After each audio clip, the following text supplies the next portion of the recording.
My name is Nigro, and I'm running for council here in Ward 6. I know we're going to be talking a lot about politics. We've already talked a lot about politics.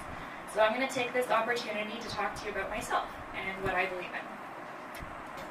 I would like my children to enjoy the same carefree living that I had while I was growing up. I think this is something that we can all agree upon, regardless of our political leanings, because we all want a better future for our families. I find it interesting how our taxes continue to go up and up.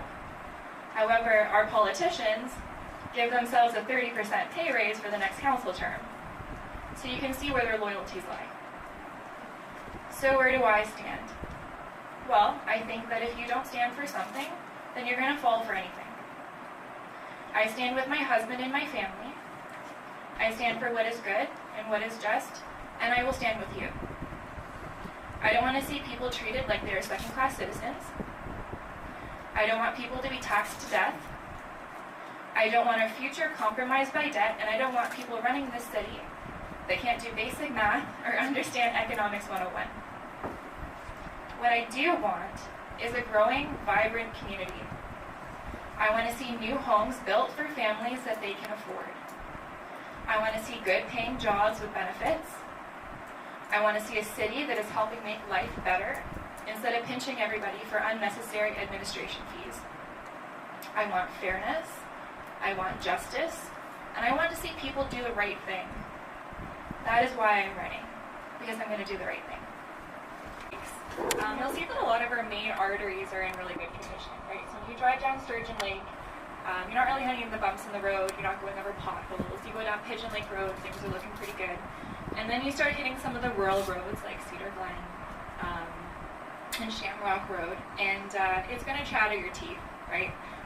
What some of you may not know is that in the city budget in the past 3 years, we've already actually spent $60 million in road maintenance. And you kind of take a look around our ward, right? You look at Dunsford, you look at Downeyville, you look in the area, and I don't really see where that $60 million went. Now we've got a couple people up here saying, we've got to find the money to fund additional road maintenance and everything. I'm going to say it's not always about how much you make, it's also how much you save. I think someone needs to take a look at the budget. I think we need to prioritize our spending, and I think we need to cut the budget. I think there's a lot of savings to be found. I think it's important to remember that doctors are just people like you and me, right? So when they're just trying to decide where they're going to go and practice, they're going to be looking at their standard of living, right? Do they want to make a home there? Do they want to live there? Do they want to be a resident in this area? And, this Kawartha Lakes is beautiful, right? We all know it's beautiful. We all live here for a reason. So then you kind of ask yourself, well, why would somebody not want to live here, right? And I'm going to say probably taxation. I think our taxes are really high. People and businesses will flow to areas of low taxation, right? So that works for both for residents and also for businesses. So I'm going to hold true to my platform because I think it encompasses so many different things. I'm going to say that we need to get our taxes down and that the people will follow. Of our recreational facilities.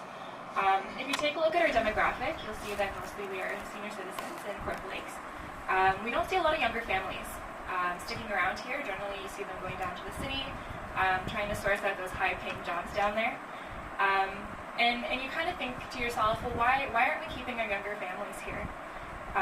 I'm going to say they probably can't afford to live here. I think, I'm mentioning it again, the taxes are high, and we don't have the jobs that keep them here, right? So we don't have the high-paying industrial and manufacturing jobs that can provide benefits, that people can actually just, start a life here with. Generally, we have retail service sector kind of jobs for minimum wage and not supplying benefits.